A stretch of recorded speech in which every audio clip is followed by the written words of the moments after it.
ఓం నమ శివాయ శ్రీమాత్రే నమః. మిత్రులకి శ్రీభిలాషులకి అలాగే నన్ను ఇంతగా ఆదరిస్తున్న యూట్యూబ్ ప్రేక్షకులందరికీ కూడా పేరు పేరు ధన్యవాదాలు.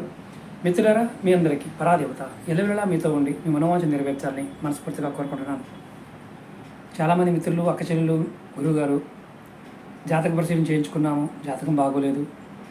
ఒకవేళ జాతకం బాగున్నప్పటికీ కూడా మేము ఏది చేస్తున్నా పనులు అవ్వడం లేదు, ఏం చేయాలో అర్థం కావడం లేదు, జీవితం చాలా సమస్యాత్మకంగా ఉంది, ఆర్థికంగాను, మానసికంగాను, శారీరకంగాను, కుటుంబపరంగా అన్ని ఇబ్బందులే ఉన్నాయి, తేలికైన మార్గం ఏదైనా ఉందా, 100% ఫలితం వచ్చే మార్గం ఉందా అని చాలామంది అడిగారు. ఖచ్చితంగా ఉంది.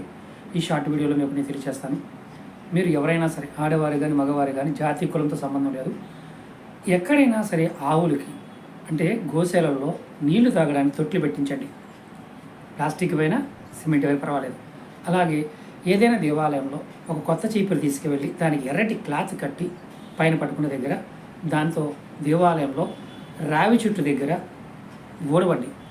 ఇలా మీరు ప్రతిరోజు అంటే ఒక 45 రోజులు కానీ మీకు అవకాశం ఉన్నప్పుడల్లా, అంటే ఆదివారం సెలవు ఉంది, పండుగ రోజు సెలవు ఉంది, ఎక్కడైతే రావి చెట్లు దేవాలయ ప్రాంగణంలో ఉంటాయో ఆ రావి చెట్టు దగ్గర కొత్త చీపురు తీసుకుని వెళ్ళడం, దానికి మనం పట్టుకునే భాగంలో ఎర్రటి క్లాత్ కట్టడం, దాన్ని ఊడవటం, మొత్తం ఆ ఊడ్చిన దాన్ని బయటపోయటం, అలా దేవాలయంలో రావి చెట్టు దగ్గర ఈ పని చేయాలి.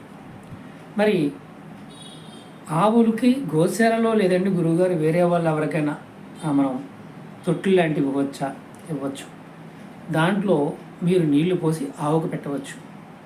ఇలా చేయటం వల్ల మీ జీవితంలో మీరు ఎదుర్కొంటున్న అనేక రకాల సమస్యల నుండి బయటపడతారు. ఇది చాలా చాలా ఇంపార్టెంట్. ఇది పనిచేస్తుందా గురువు గారు అంటే, మళ్ళీ చెప్తున్నాను, జ్యోతిష్యం చెప్పేవారు కావచ్చు, జాతకం చూసుకునేవారు కావచ్చు, రాశి ఫలం బాగోలేదు, దినఫలం బాగోలేదు, ఈ సంవత్సరం ఎలా ఉంది, చాలా ఇబ్బంది పడుతున్నామనేవారు ఖచ్చితంగా ఈ 2 ప్రయత్నాలు చేసి చూడండి. 100% ఫలితాన్ని ఇస్తాయి.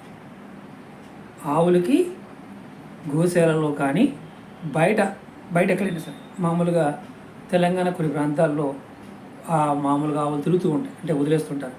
ఎక్కడైనా మీ ఇంటి దగ్గర అయినా సరే, బయట అంటే ఇంటి బయట అయినా సరే, ఒక సిమెంట్ తొట్టు లాంటిది నీళ్లు తాగడానికి కట్టించి నీళ్లు పోయింది దాంట్లో, అలాగైనా చేయవచ్చు. బయట ప్రదేశాల్లో అయినా సరే, ఇంటి దగ్గర ఆవులు ఉంటే ఆవులకి తొట్టి కట్టించండి. పక్కిట్లో నీళ్ళు పెడుతుంటాం కదా, అలా కాకుండా తొట్టి లాంటిది కట్టించి దాంట్లో సిమెంట్ తొట్టి లాంటిదైనా తీసుకొచ్చి దాంట్లో నీళ్ళు పట్టండి. అలాగే రావి చెట్టు దగ్గర కొత్త చీపురు తీసుకొని దానికి ఎర్రటి క్లాత్ కట్టి చక్కగా చెట్టు చుట్టూ శుభ్రం చేయటం, అదే చీపురుతో మళ్ళీ ఆ చీపురిని పక్కన పెట్టండి. మళ్ళీ నెక్స్ట్ టైం వెళ్ళినప్పుడు, 2వ రోజు వెళ్ళినప్పుడు అలాగే ఎర్రటి ఆ క్లాత్ని అలాగే పెట్టి కట్టండి, వాడండి, అంటే చీపురు తుడవండి. అద్భుతాలు చూస్తారు. ఇది మీరు ఎటువంటి సమస్య అయినా సరే, ఇక సమాధానం లేదు అనుకున్న సమస్యకు కూడా ఖచ్చితంగా మీకు సమాధానం దొరుకుతుంది. ప్రయత్నించండి, ఖచ్చితంగా ఫలితం పొందుతారు. అలాగే మీకు ఈ వీడియో నచ్చినట్లయితే లైక్ చేయండి, ఛానల్ని సబ్స్క్రైబ్ చేసుకోండి, పక్కనే గంట సింబల్ ఉంటుంది, దాన్ని యాక్టివేట్ చేయండి.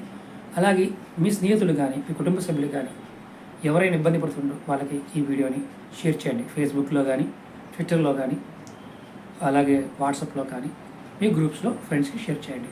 ఎందుకంటే ఇది చేసిన తర్వాత మీరు రిజల్ట్ ఎలా ఉందో కూడా ఖచ్చితంగా కామెంట్ చేయండి. ఓం నమః శివాయ శ్రీమాత్రే నమః.